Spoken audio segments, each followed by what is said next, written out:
This is another part of village life activities.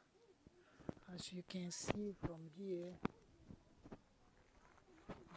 looking at these stem obtained from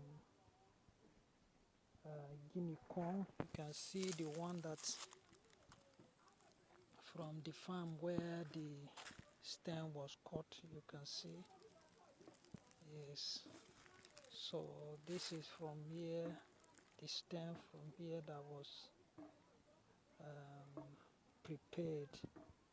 So you can see that it has been prepared to give out this product.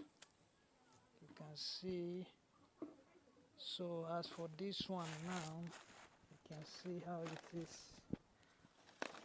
Looking at it, so this one will be used as for roof for the thatch house. So everything has multiple value except if you have not learned how to exploit it. So this is it for Guinea corn stem. So it will be used for the thatch house. This is another one of its value.